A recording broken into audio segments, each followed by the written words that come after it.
Χαίρετε αγαπημένα μου λουκουμάκια, καλώς ορίσατε σε ακόμη ένα βίντεο αυτού εδώ του καναλιού. Στο σημερινό βίντεο μιλούμε για το πιο πολύ συζητημένο νομίζω οικονομικό φαινόμενο που ονομάζεται πληθωρισμός, inflation. Θα συζητήσουμε πώς προκαλείται, τι συμβαίνει και βιώνουμε αυτή την αύξηση των τιμών και πώς μπορούμε να προστατευτούμε από αυτόν. Πάμε να το δούμε. Λοιπόν, θα μιλήσουμε για τον πληθωρισμό. Να σου πω ότι με αυτά που συμβαίνουν στην παγκόσμια πολιτική σκηνή, σε πιο εγχώρια, στην ελληνική, στην κυπριακή, ο νους μου δεν είναι και πολύ στα οικονομικά σήμερα, αλλά είμαστε ένα οικονομικό κανάλι. Η γνώση μου αφορά την οικονομία, γι' αυτό θα σου μιλήσω, θα προσπαθήσω να συγκεντρωθώ, να μην σύρω μπιχτές για όλα αυτά που ακούω και μου ανεβαίνει το αίμα στο κεφάλι κυριολεκτικά. Συγκεντρώνομαστε. Είδα ένα τρίκ, έκανα το σήμερα στη δουλειά. Λαλή, μια γιατρός που την ακολουθώ πάλι στο Instagram.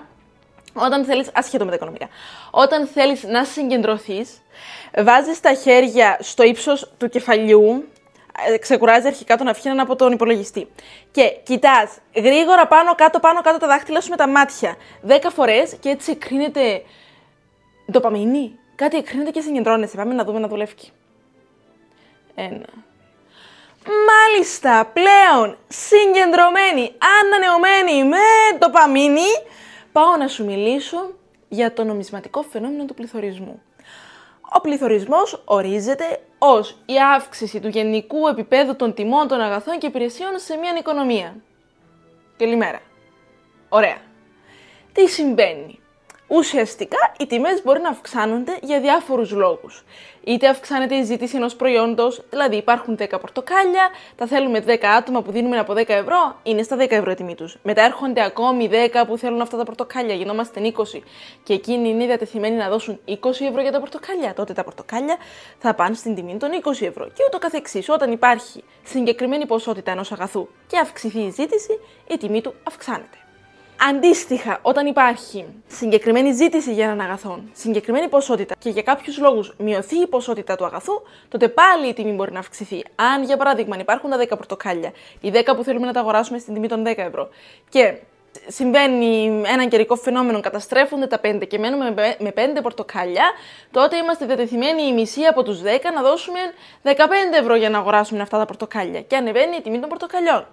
Ή ο πιο σύνθετος λόγος για τον οποίο μπορεί να αυξηθούν οι τιμές είναι να αυξηθεί ένας από τους πόρους που χρησιμοποιούνται στην παραγωγή ή την διανομή ή την κατανάλωση αυτού του αγαθού. Για παράδειγμα, μπορεί η τιμή των πορτοκαλιών, η ποσότητα και η ζήτηση να μένουν σταθερά, αλλά να γίνει πιο ακριβή η βενζίνα, την οποία χρησιμοποιεί ως καύσιμο ο οδηγός που θα τα φέρει από τον πορτοκαλαιώνα στην αγορά. Επομένως, το κόστος του να φτάσει το πορτοκάλι σε εσέναν αυξάνεται και έτσι αυξάνεται και η τιμή του. Όμως, ο πληθωρισμός δεν αναφέρεται στην αύξηση ενός μεμονωμένου αγαθού. Είναι το φαινόμενο όπου ξαφνικά βλέπουμε όλα τα προϊόντα και τις υπηρεσίες να έχουν ψηλότερες τιμές, αλλά οι μισθοί του κόσμου παραμένουν οι ίδιοι. Επομένως, τι συμβαίνει σε αυτή την περίπτωση, ποιο είναι το πρόβλημα, ποιο είναι αυτό που βιώνουμε τόσα χρόνια. Τα τελευταία, τώρα είμαστε στο 25, τα τελευταία 3 χρόνια σίγουρα βιώνουμε πολύ έντονο πληθωρισμό στην Ευρώπη. Τι συμβαίνει? Γίνονται όλα πιο ακριβά, αλλά ο μισθός μας παραμένει ο ίδιος. Επομένως, μειώνεται η πραγματική του αξία, δηλαδή τα πράγματα που μπορούμε να αγοράσουμε με το συγκεκριμένο ποσό που έχουμε ως μισθό. Παίρνουμε για παράδειγμα κατώτατο μισθό που μπορεί να είναι 800 ευρώ. Αν τα πορτοκάλια μας στοιχίζουν 10 ευρώ, με τα 800 ευρώ μπορούμε να αγοράσουμε 80 πορτοκάλια.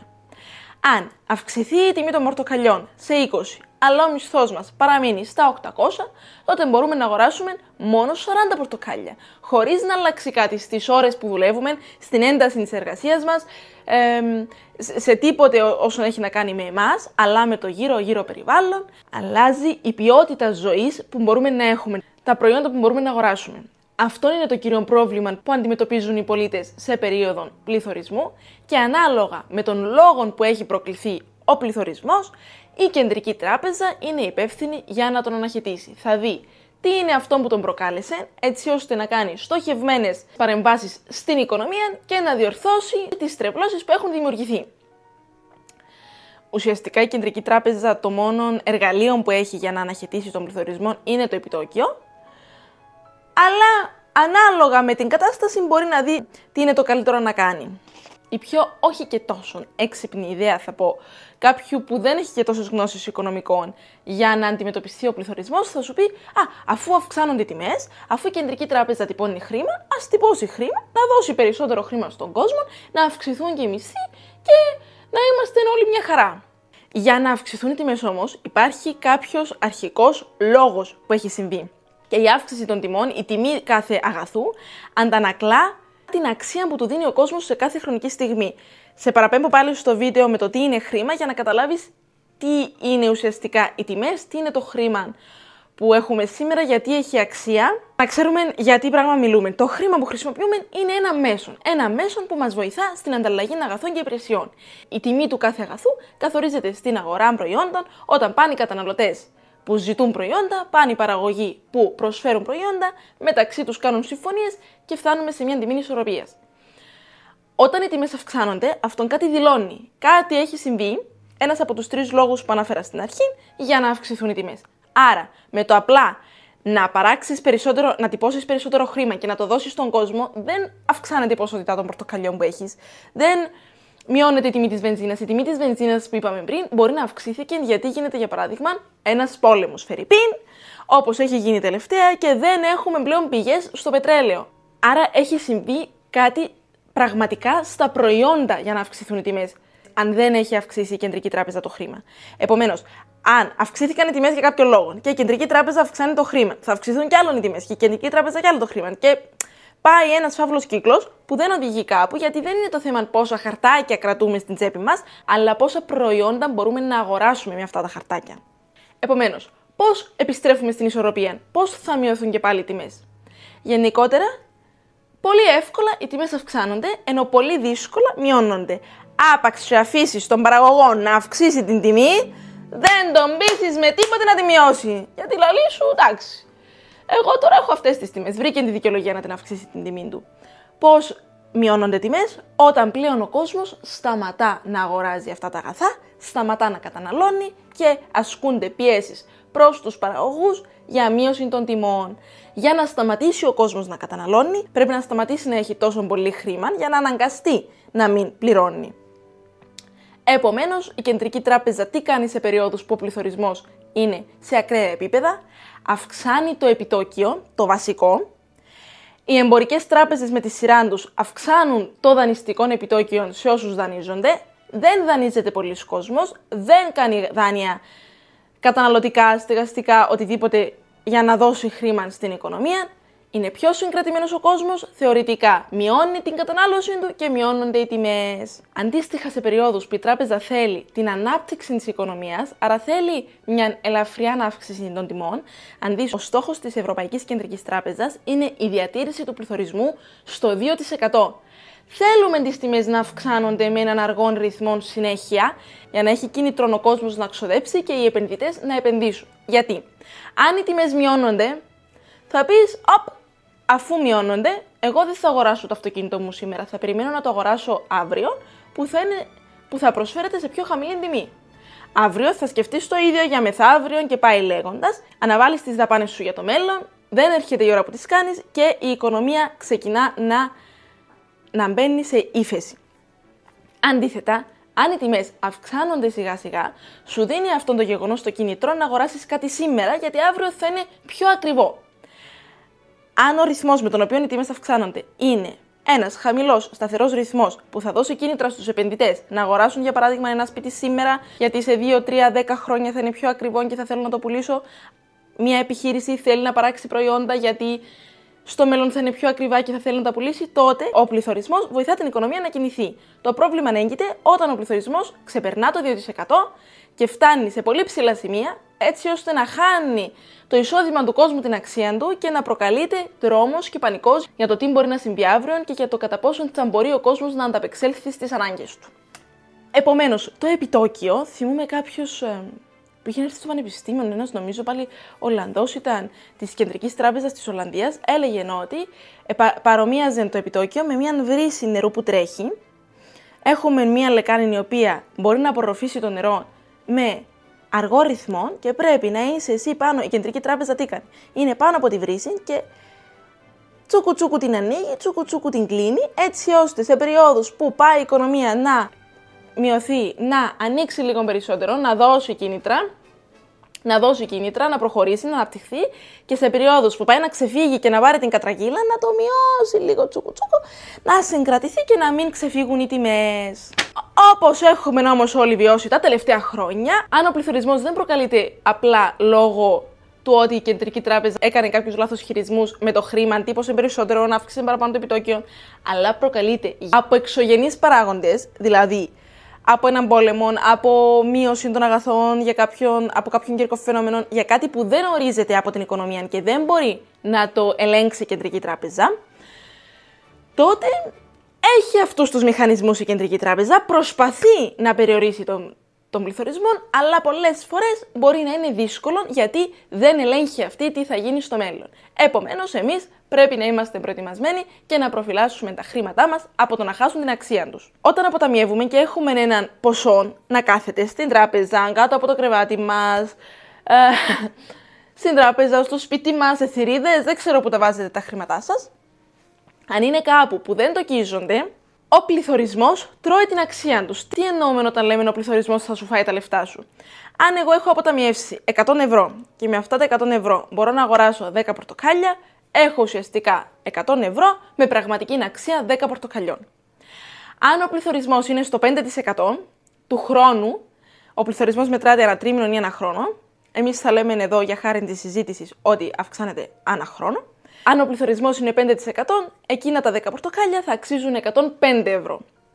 Αν εσύ λοιπόν έχεις τα χρήματά σου σπίτι σου ή στην τράπεζα σε έναν λογαριασμό που δεν παίρνεις κάποιον τόκον, με εκείνα τα 100 ευρώ δεν μπορείς πλέον να αγοράσεις 10 πορτοκάλια, μπορείς να αγοράσεις κάτι λιγότερο.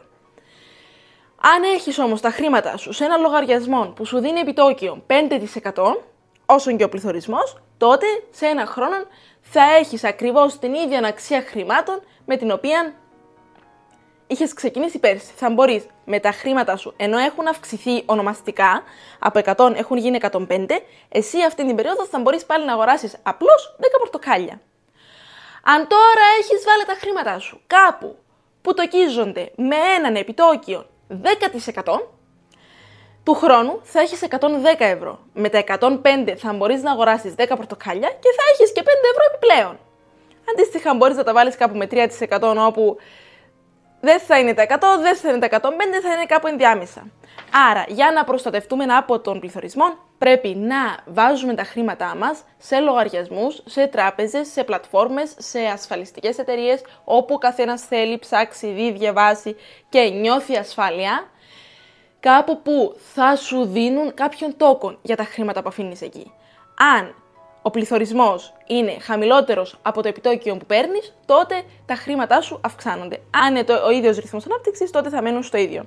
Γενικά, ο πληθωρισμός θεωρούμε ότι κυμαίνεται κάπου στο 2 με 3%. Άρα, αν βάλεις τα χρήματά σου κάπου που θα τοκίζονται με 5%, είσαι εξασφαλισμένος, εκτός αν συμβεί κάτι ακραίο όπως έχει συμβεί τα προηγούμενα χρόνια, ένας πόλεμος ή κάτι το οποίο θα αυξήσει τον πληθωρισμό, αλλά πάλι αυτό θα συμβεί για ορισμένες περιόδους. Αν εσύ αφήσεις τα χρήματα σου για μακροχρόνια περίοδο, για 10 χρόνια, για 5, για 10 χρόνια, για 20, τότε θα είσαι εξασφαλισμένος και τα λεφτά σου δεν θα χάσουν την αξία τους, μάλλον θα την πολλαπλασιάσουν.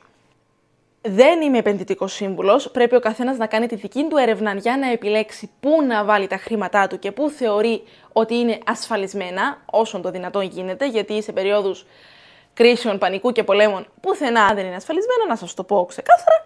Κάντε τη δική σας έρευνα, θα αφήσω πάλι link για την πλατφόρμα που χρησιμοποιώ εγώ και τη θεωρώ μέχρι έναν ορισμένο σημείο ασφαλισμένη, επειδή ελέγχεται από την Επιτροπή Κεφαλαγοράς Κύπρου και όσον την έψαξα με έχει πείσει ότι είναι ασφαλής. Έχει κάποια διαδικασία να γραφτείς, να κάνεις, τέλος πάντων αυτό είναι ξεχωριστό, απλά για να μην ρωτάτε πού θεωρώ ότι πρέπει να τα βάλετε, είναι αυτό το link της Freedom από κάτω, πάρτε τα. Γενικό ρεζουμέ της υπόθεσης σήμερα είναι ότι θέλουμε έναν χαμηλό πληθωρισμό πάντα, γιατί βοηθά στην ανάπτυξη.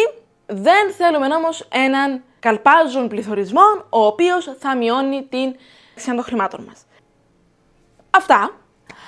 Να σημειώσω ότι έχουμε στο κανάλι βίντεο για τους δασμούς, short, που εξηγεί τι είναι οι δασμοί και πώς μπορεί μια χώρα να τους χρησιμοποιήσει για να προστατεύσει την οικονομία της ή να χτυπήσει την οικονομία μιας άλλης χώρας. Παρακολουθήστε το για να καταλάβετε τι συμβαίνει τώρα με την Αμερική και την Κίνα, τι πάει να πει πόλεμος δασμών και τι παιχνίδι εκτελήσετε εκεί.